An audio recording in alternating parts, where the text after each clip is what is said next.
Good morning student. પી બ્લોકમાં હવે આપણે આગળ વધીએ છીએ. 7.2 ટોપિક ડાય નાઇટ્રોજન. એટલે હવે આપણે અલગ અલગ તત્વો વિશે અભ્યાસ કરીશું. ડાય નાઇટ્રોજન એટલા માટે કે નાઇટ્રોજન એક પરમાણુ સાથે બીજો પરમાણુ હંમેશા જોડાયેલો રહે છે, એટલે એને આપણે ડાય નાઇટ્રોજન કહીએ છીએ. દ્વિપરમાણુય અણુ છે માટે ડાય નાઇટ્રોજન. ચેપ્ટરમાં નાઇટ્રોજનની બાદ આપણે ફોસ્ફરસનો અભ્યાસ કરીશું. એવી રીતે દરેક સમૂહમાં જે પ્રથમ બે તત્વો હોય એના વિશે વધારે અભ્યાસ આવશે.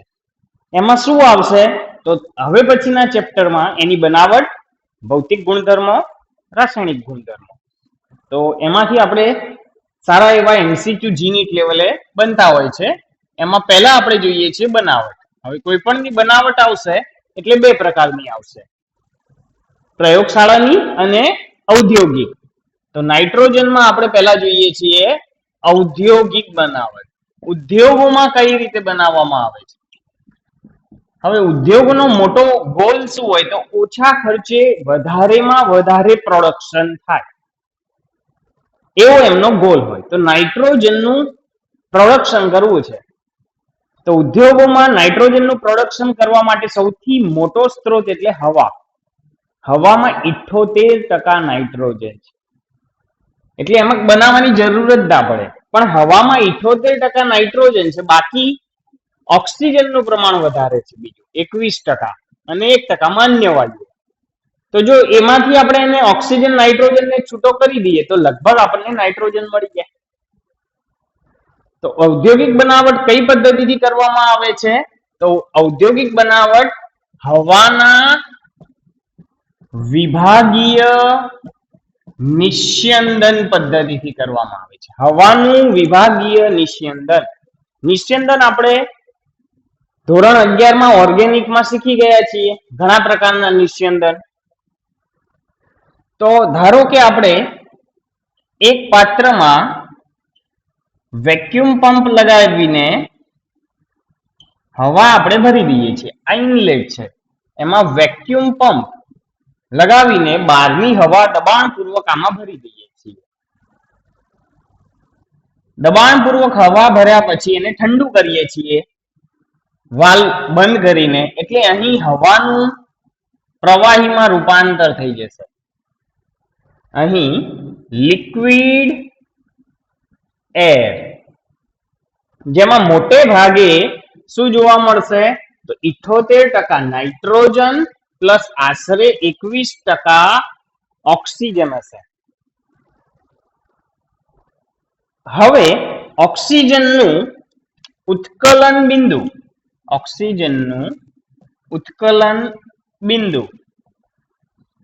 નાઇટ્રોજનનું ઉત્કલન બિંદુ. નિસ્યંદન પદ્ધતિ ધોરણ 11 માં આપણે એવું કહેતા હતા કે નિસ્યંદન પદ્ધતિ ક્યારે વપરાય તો જ્યારે ઉત્કલન બિંદુમાં મોટો તફાવત હોય. તો ઓક્સિજનનું 90 કેલ્વિન છે, જ્યારે નાઇટ્રોજનનું 77.2 કેલ્વિન છે. તો ધારો કે આપણે આ જે પાત્ર હતું એને 75 કેલ્વિન તાપમાને રાખ્યું છે. 75 કેલ્વિન તાપમાને આપણે એને રાખ્યું છે. હવે એમાં તાપમાન થોડું વધારીએ નાઇટ્રોજનના ઉત્કલન બિંદુ જેટલું, 78 ની આજુબાજુ લઈ જઈએ ધારો કે, તો આમાં રહેલો બધો જ નાઇટ્રોજન કયા સ્વરૂપમાં આવી જશે ઉપર બાષ્પમાં. તો અહીંથી આપણે નાઇટ્રોજન મેળવી શકીએ અને પાત્રમાં જે વધે એ હશે ઓક્સિજન. તો આ રીતે આપણે આ બંનેની ભેગી બનાવટ થઈ ગઈ. નાઇટ્રોજનની પણ બનાવટ થઈ ગઈ અને ઓક્સિજનની પણ બનાવટ થઈ ગઈ. તો આ એનું હતું ઔદ્યોગિક ઉત્પાદન. તો નાઇટ્રોજનનું ઔદ્યોગિક ઉત્પાદન હવાના વિભાગીય નિસ્યંદનથી કરવામાં આવે છે. નિસ્યંદનમાં જેનું ઉત્કલન બિંદુ નીચું હોય એ સૌ પ્રથમ છૂટો પડે. તો અહીં આપણને સૌ પ્રથમ કયો છૂટો પડશે નાઇટ્રોજન. ઓક્સિજન પાત્રની અંદર રહેશે. તો હવે આપણે આગળ વધીએ છીએ પ્રયોગશાળાની બનાવટ. તો આ ઇન્ડસ્ટ્રીયલ પ્રોડક્શન હતું. ઉદ્યોગોમાં આ પદ્ધતિથી આપણને નાઇટ્રોજન મળે છે. હવે પ્રયોગશાળામાં તો આ બધી આટલું નીચું તાપમાન લઈ જવું વગેરે જેવું પ્રયોગશાળામાં શક્ય હોતું નથી. ઔદ્યોગિક બનાવટમાં નિસ્યંદન, ટૂંકમાં આપણે લખીએ છીએ તો નિસ્યંદન, હવાના નિસ્યંદનથી. હવે પ્રયોગશાળાની, તો પ્રયોગશાળામાં કોઈ કેમિકલ રિએક્શન આપણે કરવી પડે. નાના પાયે ઉત્પાદન, પ્રયોગશાળાની બનાવટ. તો પ્રયોગશાળામાં આપણે કઈ રીતે હવે નાઇટ્રોજન બનાવી શકાય સ્મોલ સ્કેલ એ જોઈએ. એમાં પહેલી બનાવટ NH4Cl વત્તા NaNO2. આ બધી IMP છે, લખીને તૈયાર કરજો ખાસ. જી એડવાન્સમાં પણ પૂછાયેલો પ્રશ્ન છે. NH4 ને NaNO2 નામ તમને આવડે છે. શું કરવાનું આમાં યાદ રાખવા માટે? તો પ્લસ માઇનસ જોઈન્ટ કરવાના. NH4 પ્લસ હોય એટલે માઇનસ શું હશે આમાં? NO2. સોડિયમ જોડાશે Cl સાથે એટલે આપણને મળે NaCl વત્તા NH4NO2. NO3 હોય જેમ કે NaNO3 S વિભાગમાં આપણે જોયેલું, NaNO3 ને ગરમ કરતા શું મળતું હતું? NaNO2. NaNO3 sodium nitrate, sodium nitrite. તો એવી રીતે એમોનિયમ નાઇટ્રાઇટ મળી ગયો આપણને. હવે એમોનિયમ નાઇટ્રેટ ને હજુ વધારે આપણે ગરમ કરીએ એટલે એમાંથી નાઇટ્રોજન અને પાણીની બાષ્પ છૂટી પડી જશે. Hydrogen 4 2 oxygen, hydrogen 4 2 oxygen. તો આ રીતે આપણે યાદ રાખવાની. સંપૂર્ણ પ્રક્રિયા જે બુકમાં આપી છે એ શોર્ટમાં છે, પણ જીનીટ માટે આપણે ખાસ આ યાદ રાખવી. NH4NO2 ને ગરમ કરતા નાઇટ્રોજન વાયુ છૂટો પડે. કારણ આગળ જ ચેપ્ટરમાં NH4NO3 ની પણ આવવાની છે. એટલે સંપૂર્ણ પ્રક્રિયા ટૂંકમાં લખીએ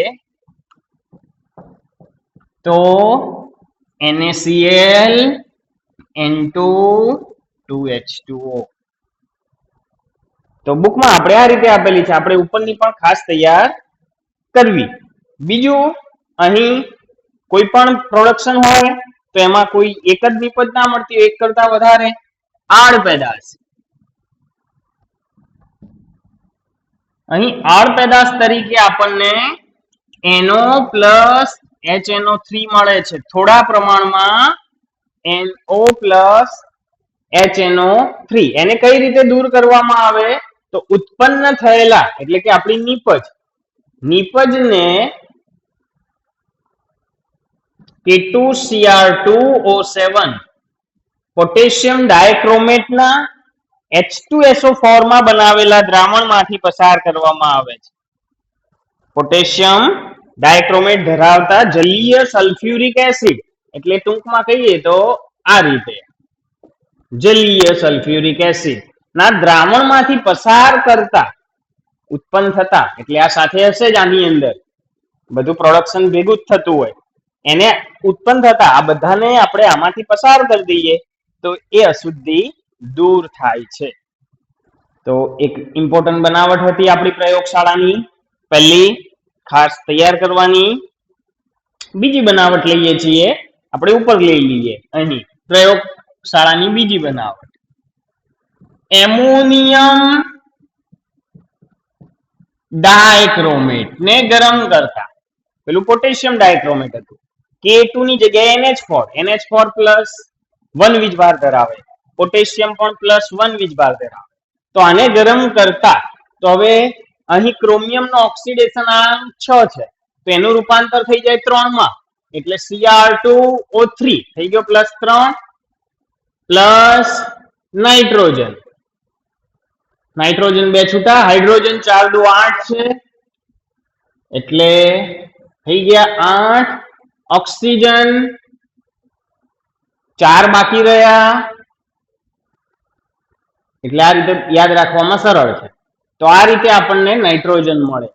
પ્રયોગશાળામાં એમોનિયમ ડાયક્રોમેટના ઉષ્મીય વિઘટનથી, ગરમી જ આપવાની છે ખાલી, એનું ઉષ્મીય વિઘટન.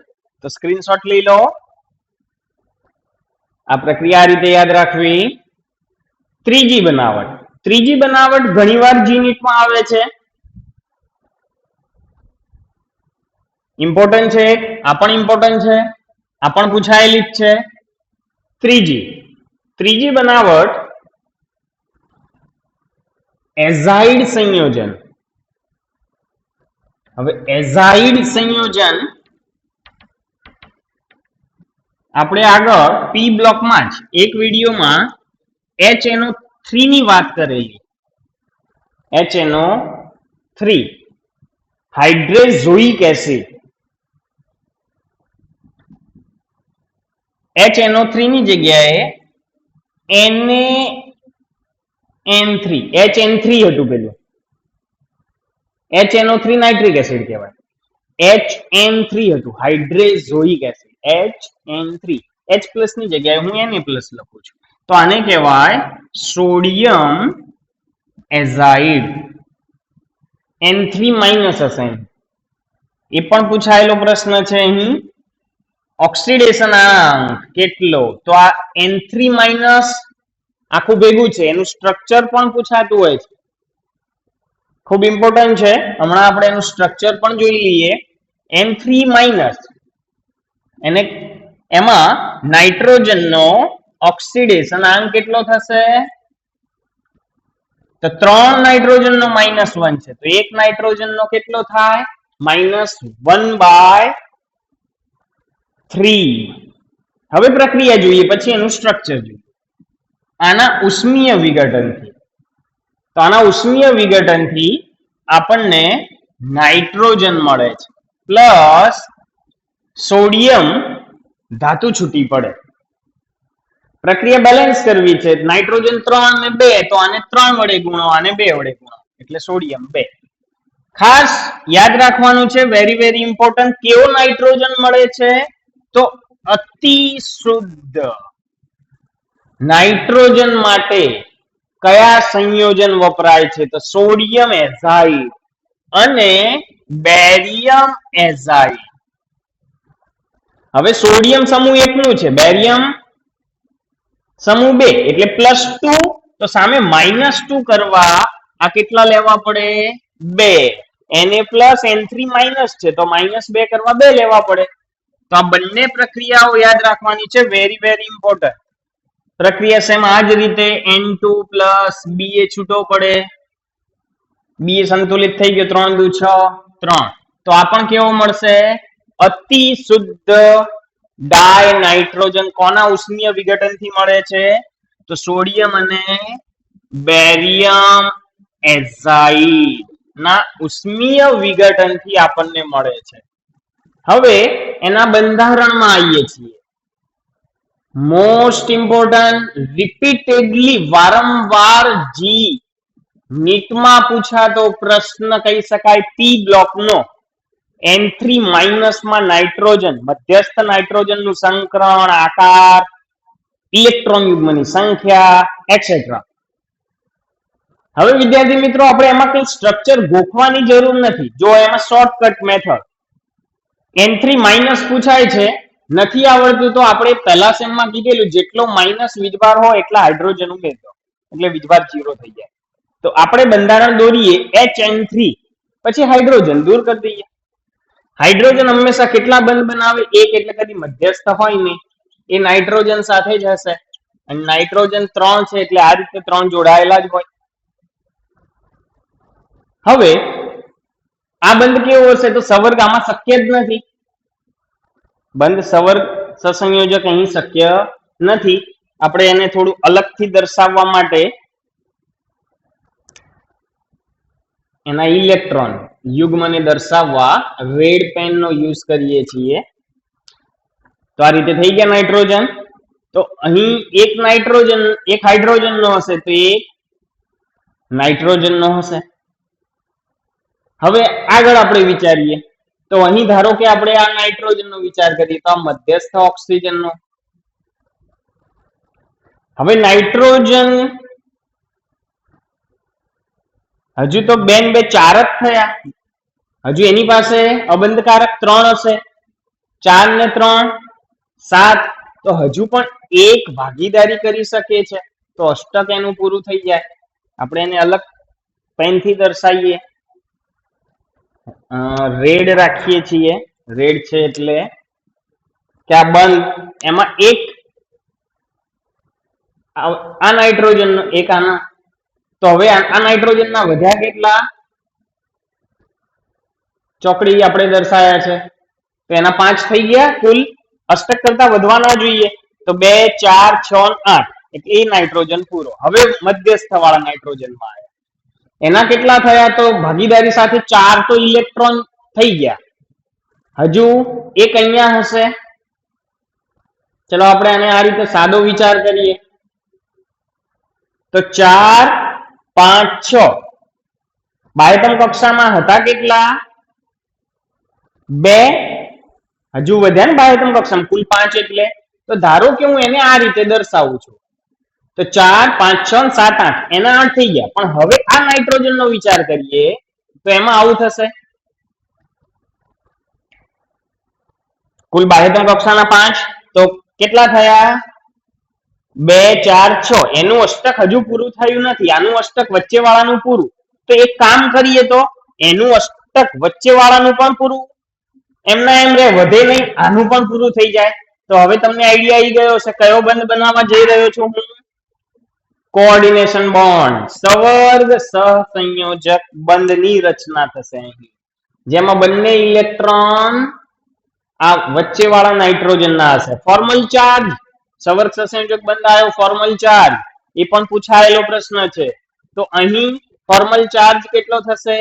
એને દાન કર્યા એટલા માટે +1, આ નાઇટ્રોજન નો -1. ચલો પહેલા નાઇટ્રોજન નો ફોર્મલ ચાર્જ પૂછે તો કોઈ સવર્ગ સહસંયોજક બંધ નથી, માટે ફોર્મલ ચાર્જ ના હોય. ફોર્મલ ચાર્જ માટે કોઈ સૂત્ર તૈયાર કરવાની જરૂર નથી, સવર્ગ સહસંયોજક બંધ પકડી નાખો તો ફોર્મલ ચાર્જ તમને મળી જાય. તો આ બંધારણ એક ઇમ્પોર્ટન્ટ છે. હવે આ HN3 નું આપણે દોર્યું, ધારો કે તમને N3- નું દોરવાનું કીધું છે. હવે આપણે આવીએ N3- માં, તો શું કરીશું આપણે? હાઇડ્રોજન દૂર, તો એના બંને ઇલેક્ટ્રોન કોણ લઈ જાય? તો આ એસિડ છે એટલે નાઇટ્રોજન લઈ જતો હશે, H+ મુક્ત થાય, તો એ બંને આપણે લઈ, આ બંને તૂટક લાઈન થી દર્શાવું છું, આ નાઇટ્રોજન લઈ જાય. તો હવે હું આ રીતે સિમ્પલ બંધારણ દોરી નાખું છું. આ સવર્ગ કોઓર્ડિનેશન બોન્ડ હશે, અહીં -1, અહીં +1, એટલે વીજભાર 0, ઓવરઓલ વીજભાર 0. પણ હવે અહીં આ બંને હવે ચોકડી કરવી પડશે. આનો આ જે ટપકું હતું એ હવે આનો ઇલેક્ટ્રોન થઈ ગયો, માટે આપણે શું કરીશું? એમાં ચોકડી. તો હવે અહીં એને ઇલેક્ટ્રોન એક મેળવ્યો એટલે -1, તો ત્રણેયનો સરવાળો કરો તો -1 થઈ જાય, ફોર્મલ ચાર્જ નો સરવાળો. તો આ બંધારણ થઈ ગયું N3- એઝાઇડ આયન. ડ્રો કરજો, વેરી વેરી ઇમ્પોર્ટન્ટ જીનીટમાં. ચલો હવે મધ્યસ્થ પરમાણુ નું સંકરણ, અને આમાં પૂછાતો હોય છે આકાર. ઇલેક્ટ્રોન યુગ્મ પણ પૂછાતા હોય છે, અબંધકારક બંધકારક ઇલેક્ટ્રોન યુગ્મ. તમે આના ઉપરથી કાઉન્ટ કરી લેજો, આવડી જશે. મધ્યસ્થ પરમાણુનું સંકરણ શું થશે? તો આકાર કેવો થયો? અહીં રેખીય, સ્ટ્રેટ. ઇલેક્ટ્રોન યુગ્મ કેટલા આવ્યા? 2. અને જો 2 ઇલેક્ટ્રોન યુગ્મ હોય તો સંકરણ કયું થશે? sp. તો અહીં મધ્યસ્થ નાઇટ્રોજન નું સંકરણ sp, આકાર રેખીય. ઇલેક્ટ્રોન યુગ્મ અબંધકારક એકલા પૂછી શકે, કુલ પણ પૂછી શકે. તો 2 4 ઇલેક્ટ્રોન યુગ્મ બંધકારક, અને 4 બંધકારક, અને આ છેડાવાળા 4 અબંધકારક, એટલે કુલ ઇલેક્ટ્રોન યુગ્મ 8. તો N3- આપણા માટે વેરી વેરી ઇમ્પોર્ટન્ટ છે, એક યાદ રાખજો. એવું જ I3- રિપીટેડલી પૂછાય છે, જે આપણે સમૂહ 17 માં શીખીશું. તો પ્રયોગશાળાની અહીં બધી બનાવટ પૂરી થઈ ગઈ. સ્ક્રીનશોટ એક તમે આનો લઈ લો. બધી બનાવટ લખીને વારંવાર તૈયાર કરવી. હવે બનાવટ બાદ એના આપણે ગુણધર્મોની ચર્ચા કરીએ. ગુણધર્મો દરેકમાં આપણે બે પ્રકારના આવશે, ભૌતિક, રાસાયણિક. ભૌતિક ગુણધર્મો લગભગ બધામાં કોમન જેવા છે. જેમ કે નાઇટ્રોજન આપણે જાણીએ છીએ, વાયુ હોય તો બધામાં કોમન જેવું છે, ફિક્સ લખી દેવાનું બોર્ડ માટે. રંગવિહીન નાઇટ્રોજન, વાસ કોઈ આવતી નથી, સ્વાદવિહીન, બિનઝેરી વાત. સમઘટકો લગભગ દરેકમાં 2 કે 3 હોય છે, તો 14, 15 એ બે એના સમઘટકો છે. પાણીમાં ઘણી ઓછી દ્રાવ્યતા, 273 કેલ્વિન 0 ડિગ્રી અને 1 બાર દબાણે એની દ્રાવ્યતા આપી છે 1 લીટર પાણીમાં 23.2 સેમીની 3 ઘાત. ગલન બિંદુ, ઉત્કલન બિંદુ તો એ બધા ખૂબ નીચા હોય આ બધા, એટલે એમાં બહુ ખાસ એવું કંઈ પૂછાય એવું હતું નથી. હવે રાસાયણિક ગુણધર્મો એ થોડા ઇમ્પોર્ટન્ટ કહી શકાય. તો નાઇટ્રોજનનું બંધારણ તમે જાણો છો, N, ટ્રિપલ બોન્ડ N. હવે અહીં બંધ ક્રમાંક કેટલો થયો નાઇટ્રોજનમાં? 3. એટલે એની બંધન એન્થાલ્પી કેવી હોય? વધારે. માટે કેવો છે? ઓરડાના તાપમાને નિષ્ક્રિય. પણ જેમ તાપમાન વધારીએ એમ એની પ્રતિક્રિયાત્મકતા ઝડપથી વધે છે. હવામાં વર્ષોથી પૃથ્વીની ઉત્પત્તિ થઈ ત્યારથી પણ એવું કહી શકાય કે નાઇટ્રોજન, ઓક્સિજન હવામાં હાજર છે, છતાંય આજ સુધી પૂરા થયા નથી. કારણ એના માટે જવાબદાર છે નાઇટ્રોજનની ઓછી પ્રતિક્રિયાત્મકતા. ક્યારે ઓક્સિજન સાથે પ્રક્રિયા કરે? તો જ્યારે તાપમાન વધે ત્યારે. ઉદાહરણ લઈએ, વીજળીનો ચમકારો. વીજળીનો ચમકારો થાય ત્યારે ઘણું ઊંચું તાપમાન જોવા મળે છે. અહીં આપણે બુકમાં 2000 કેલ્વિન કીધું છે, એનાથી પણ વધારે 3000 ડિગ્રી સેલ્સિયસ સુધીના તાપમાન થતા હોય છે. એટલે તો ઘણી વાર આપણે વીજળીનો ચમકારો થાય ને વીજળી પડે આપણે એવું કહીએ છીએ. એટલે ગરમી જો પૃથ્વી ઉપર આવે તો ઊભા ઝાડ બળી જાય છે, ઘણા ઢોર, ઘણા માણસો પણ મૃત્યુ પામે છે ક્ષણિકમાં. એટલી બધી ઉર્જા એમાં હોય છે. તો એ વખતે એ બંને વચ્ચે પ્રક્રિયા થઈને બને છે NO, નાઇટ્રિક ઓક્સાઇડનું નિર્માણ થાય છે. એ નાઇટ્રિક ઓક્સાઇડની પ્રતિક્રિયાત્મકતા વધારે હોય. થોડું આપણે જીનિટ માટે આગળ વધીએ તો એ નાઇટ્રિક ઓક્સાઇડ, હવે એક્સ્ટ્રા છે મુદ્દો, એ નાઇટ્રિક ઓક્સાઇડ ફરીથી હવામાંના ઓક્સિજન સાથે પ્રક્રિયા કરી HNO2 બનાવશે, જે પાણીમાં ડિઝોલ્વ થઈ NO2 H2O માં ડિઝોલ્વ થઈ HNO3 માં, હવે બેલેન્સ કરતો નથી, HNO3 માં રૂપાંતર પામે છે. એ HNO3 એક્વાયસ વરસાદ સાથે જમીન ઉપર આવે છે. વરસાદ સાથે જમીન ઉપર આવે છે. એ નાઇટ્રિક એસિડ જમીનમાં રહેલા કેલ્શિયમ, મેગ્નેશિયમના ક્ષાર, જમીનમાં કેલ્શિયમ અને મેગ્નેશિયમના ક્ષાર પુષ્કળ પ્રમાણમાં છે. એના કાર્બોનેટ, એના ક્લોરાઇડ, ટૂંકમાં કહીએ તો હેલાઇડ વગેરે સાથે પ્રક્રિયા કરશે. એટલે અહીં આપણને કેલ્શિયમ અને મેગ્નેશિયમના નાઇટ્રેટ મળે છે. કેલ્શિયમ, મેગ્નેશિયમના નાઇટ્રેટ મળે છે એની સાથેની પ્રક્રિયાથી. અને જમીનમાં રહેલા બેક્ટેરિયા આ નાઇટ્રેટ ક્ષારનું વિઘટન કરી નાઇટ્રોજનમાં રૂપાંતર કરી શકે. અને એટલા માટે આપણે વરસાદના પાણીથી વનસ્પતિનો ગ્રોથ સારો થાય છે. કારણ શું થશે? વરસાદ આવશે એટલે વીજળી થશે, NO બનશે, NO2 પાણી સાથે નાઇટ્રિક એસિડ જમીન ઉપર આવશે, કેલ્શિયમ, મેગ્નેશિયમના ક્ષાર તો હોય જ પૃથ્વી પર, પ્રક્રિયા થઈ નાઇટ્રેટ ક્ષાર મળે છે, જે બેક્ટેરિયા એનું સરળતાથી વિઘટન કરી શકે છે. તો એ એક્સ્ટ્રા આપણે એક જીનિટ માટેનો મુદ્દો છે. સ્ક્રીનશોટ લઈ લેજો, હું એ કાઢી નાખું છું. હવે આગળ પાછા આપણે ગુણધર્મોમાં આવીએ કે નિષ્ક્રિય તાપમાનના વધારા સાથે પ્રતિક્રિયાત્મકતામાં ઝડપથી વધારો થાય છે, એ આપણે ઉદાહરણ દ્વારા સમજ્યા.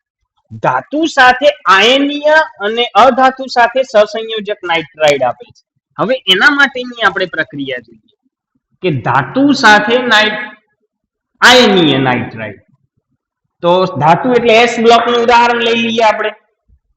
એસ વિભાગ કે લિથિયમ, તો લિથિયમ હવામાંના નાઇટ્રોજન સાથે સીધી જ પ્રક્રિયા કરી. આઈએમપી પ્રશ્ન એસ વિભાગ, લિથિયમ હવામાંના નાઇટ્રોજન સાથે સીધી જ પ્રક્રિયા કરી એના નાઇટ્રાઇડ આપશે. હવે લિથિયમ +1 હોય, નાઇટ્રાઇડમાં નાઇટ્રોજન જેમ કે ઓક્સાઇડમાં -2 ઓક્સિજન હોય, નાઇટ્રાઇડમાં -3, તો આને 3 વડે ગુણવા પડશે.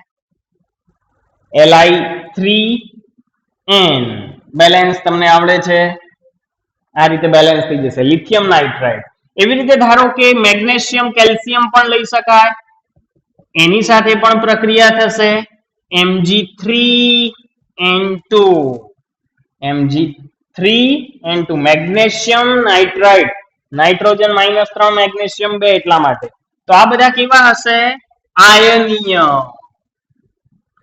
આયનીય નાઇટ્રાઇડ. ધાતુ છે એટલા માટે ધાતુ સાથે પ્રક્રિયા કરી આયનીય નાઇટ્રાઇડ, જ્યારે અધાતુ સાથે પ્રક્રિયા કરી સહસંયોજક નાઇટ્રાઇડ. બોરોન ધારો કે નાઇટ્રોજન સાથે પ્રક્રિયા કરે છે, તો બોરોન નાઇટ્રાઇડ. તો આ બોરોન નાઇટ્રાઇડ કેવો હશે? સહસંયોજક નાઇટ્રાઇડ, જેનું બંધારણ આપણે પી બ્લોકમાં શીખેલા, ખૂબ ઇમ્પોર્ટન્ટ. કેવું હશે બોરોન નાઇટ્રાઇડ નું બંધારણ? કોના જેવું? બોરોન નાઇટ્રાઇડ નું બંધારણ ગ્રેફાઇટ જેવું બંધારણ ધરાવે છે બોરોન નાઇટ્રાઇડ. એ પણ નીટમાં પૂછાયેલો પ્રશ્ન છે, યાદ રાખવાનું. બોરોન નાઇટ્રાઇડ સમચતુષ્ફલક બધા, એટલે કે બેન્ઝીન જેવી અસીમિત રચના, ગ્રેફાઇટ જેવું છે.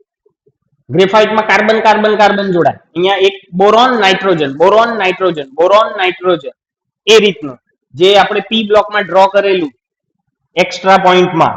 તો આ રીતે સહસંયોજક આયનીય નાઇટ્રાઇડ બનાવે છે. બીજો ખાસ ઇમ્પોર્ટન્ટ પ્રશ્ન આપણે આમાંથી લઈ શકાય એસ બ્લોકમાં, જળ વિભાજન પણ એનું પૂછી શકાય. તો નાઇટ્રાઇડ નું જળ વિભાજન થાય શું મળે?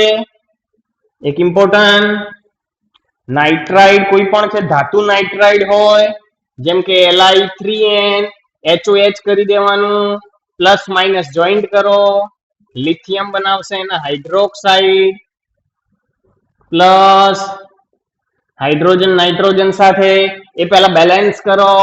લિથિયમ 3, તો અહીં 3, એક નાઇટ્રોજન 3 હાઇડ્રોજન, એમોનિયા. તો આ બંનેમાં જળ વિભાજનથી એમોનિયા છૂટો પડે. તો બધા જ આઈએમપી રાસાયણિક ગુણધર્મો કહી શકાય એવા છે, તૈયાર કરી દેવાના છે. એ સિવાય એક હજુ પ્રક્રિયા આપેલી છે નાઇટ્રોજનની હાઇડ્રોજન સાથે, હેબર વિધિ, વારંવાર આવી ગઈ છે, તમે તૈયાર કરી દેજો. એના ઉદ્દીપક, પ્રવર્ધક વગેરે આપણે આગળના ચેપ્ટરમાં જોઈ લીધા છે. એના ઉદ્દીપક, પ્રવર્ધક પહેલા કયા વપરાતા હતા, હાલમાં કયા વપરાય છે, વગેરે વગેરે. હવે રાસાયણિક ગુણધર્મોમાં આટલું ઇનફ છે જીનીટ માટે. ઉપયોગો હું સાઈડમાં થઈ જઉં છું, સ્ક્રીનશોટ લઈ લેજો. ઉપયોગો હું ડાયરેક્ટ બોર્ડ ઉપર લખતો નથી, સાંભળી લઈએ છીએ આપણે. ડાયનાઇટ્રોજનનો મુખ્ય ઉપયોગ એમોનિયા અને નાઇટ્રોજન ધરાવતા અન્ય ઔદ્યોગિક રસાયણોના ઉત્પાદન, દાખલા તરીકે કેલ્શિયમ સાયનેમાઇડ. તો આના વિશે આપણે હમણાં બોર્ડ ઉપર ચર્ચા કરીએ, તમે આટલું લખી દો ત્યારે. લગભગ એ પણ 2 વાર નીટમાં પૂછાયેલો પ્રશ્ન છે, 1 વાર જીમાં પૂછાયેલો પ્રશ્ન છે.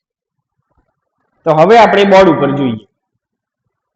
હવે ઉપયોગમાં જે મેં તમને કીધું એ પ્રમાણે એક વેરી ઇમ્પોર્ટન્ટ કેલ્શિયમ સાયનેમાઇડ. પહેલા આપણે જોઈએ કઈ રીતે એનું પ્રોડક્શન થાય. તો એ એસ વિભાગ સાથે સંકળાયેલું છે. કેલ્શિયમ ઓક્સાઇડ જ્યારે કાર્બન સાથે પ્રક્રિયા કરે ત્યારે કેલ્શિયમ કાર્બાઇડ વત્તા CO બનાવે. કેલ્શિયમ કાર્બાઇડ પણ જીમાં પૂછાઈ ગયેલું છે. વીજભાર તમને ખબર પડી ગઈ. બંધ ક્રમાંક પૂછાયેલો, કાર્બન કાર્બન વચ્ચે બંધ ક્રમાંક, કાર્બન કાર્બન વચ્ચે બંધ ક્રમાંક. તો આપણે કેમિકલ બોન્ડિંગ વાળું ચેપ્ટર થયું. ઇલેક્ટ્રોન કેટલા થયા? તો 2 કાર્બન છે અને 2 માઇનસ એટલે નાઇટ્રોજન, એટલે બંધ ક્રમાંક કેટલો થશે? 3. એની નાઇટ્રોજન સાથે 1273 પ્રક્રિયા કરો એટલે કેલ્શિયમ સાયનેમાઇડ મળે. તો આ રીતે પણ યાદ રાખજો, 2 નાઇટ્રોજન છે ભેગા પણ લખી શકાય, પ્લસ કાર્બન, કેલ્શિયમ સાયનેમાઇડ. આ એક એનું પ્રચલિત નામ છે, પ્રચલિત નામ નાઇટ્રોલિન.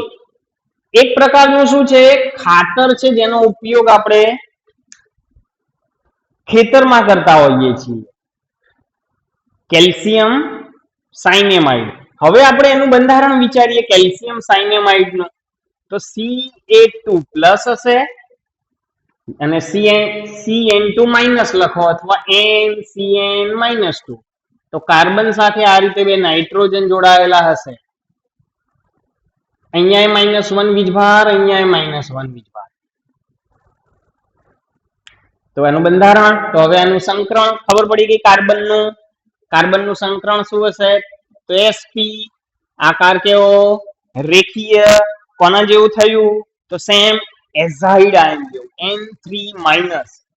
તો એની સાથે આ જીનીટમાં મૂકી શકાય તેવો પ્રશ્ન. હવે નાઇટ્રોલિન વિશે થોડી વધારે ડિટેલ્સમાં ચર્ચા કરીએ. તો એ ખાતર તરીકે એટલા માટે વપરાય છે કે કેલ્શિયમ સાયનેમાઇડ જમીનમાં રહેલા પાણી સાથે પ્રક્રિયા કરી એનું રૂપાંતર કેલ્શિયમ કાર્બોનેટ અને એમોનિયામાં કરે છે. અને તમે જાણો છો એ પ્રમાણે એમોનિયા ખાતર તરીકે વપરાય છે. એમોનિયા ખાતર તરીકે વપરાય. તો આ પણ એક પ્રક્રિયા આપણે યાદ રાખીશું. નાઇટ્રોલિન ખાતર કેમ? તો એમોનિયા મળે. જેમ કે યુરિયાનું જળ વિભાજન થાય છે તો એમોનિયા છૂટો પડે છે. આગળ આપણે જોયેલું કેલ્શિયમ મેગ્નેશિયમના ક્ષાર સાથે HNO3 પ્રક્રિયા કરે તો આમાંથી પાછું એ પણ એક ફાયદાકારક છે. તો આ સ્ક્રીનશોટ લઈને આપણે યાદ રાખીશું આ બધું જ. આગળ બીજો ઉપયોગ, જ્યાં નિષ્ક્રિય વાતાવરણની જરૂર હોય, નાઇટ્રોજન ઓરડાના તાપમાને નિષ્ક્રિય છે, એટલે જે જગ્યાએ કોઈ એવી કેમિકલ રિએક્શન કરવાની હોય નિષ્ક્રિય વાયુમાં, તેમાં નાઇટ્રોજન વાપરી શકાય. દાખલા તરીકે લોખંડ અને સ્ટીલ ઉદ્યોગમાં પ્રતિક્રિયાત્મક રસાયણો, કોઈ એક્ટિવ કેમિકલ હોય એની બનાવટમાં વગેરે. પ્રવાહી નાઇટ્રોજનનો ઉપયોગ જૈવિક પદાર્થો અને ખાદ્ય પદાર્થોની જાળવણી માટે પ્રશીતક લખેલું છે આપણી બુકમાં. પ્રશીતક એટલે જ કોલ્ડ સ્ટોરેજમાં જે વપરાય ને એને શીતક ટૂંકમાં કહીએ તો. તથા ક્રાયોસર્જરી. હવે ક્રાયોસર્જરી એક શબ્દ આવ્યો નવો, ક્રાયોસર્જરી. આ ક્રાયોસર્જરી એટલે નીચા તાપમાને થતી સર્જરી. તો હવે નીચા તાપમાને સર્જરી કરવાની છે તો પ્રવાહી નાઇટ્રોજન જો વાપરીએ તો પ્રવાહી નાઇટ્રોજન આપણે હમણાં જ જોયું હતું કે પ્રવાહી નાઇટ્રોજનનું ઉત્કલન બિંદુ 77.2 કેલ્વિન છે, એટલે ઘણું બધું નીચું તાપમાન એનાથી આપણે લાવી શકીએ. એટલા માટે એનો ઉપયોગ ક્રાયોસર્જરીમાં કરી શકાય. તો આપણે નાઇટ્રોજનના ગુણધર્મો પૂરા કર્યા, ઉપયોગો પણ પૂરા કર્યા. હોમવર્ક કોયડો 7.3, હોમવર્કમાં કોયડો 7.3. આ બધા કોયડા સીધા બેઠા પૂછાતા હોય છે, એટલે હોમવર્ક સીધું આપણે નોટમાં ઉતારવું. તો કોયડો 7.3 અને લખાણ સંબંધિત 7.3. લખાણ સંબંધિતમાં પણ 7.3 એ આપણે નોટ ડાઉન કરવા. નેક્સ્ટ વિડિયો લેક્ચરમાં આપણે એમોનિયા વિશે, નાઇટ્રોજનના સંયોજનો એમાં એમોનિયા વિશે આ જ રીતે અભ્યાસ કરીશું. આ વિડીયોમાં આપણે અહીં પૂરું કરીએ છીએ. Thank you all of you.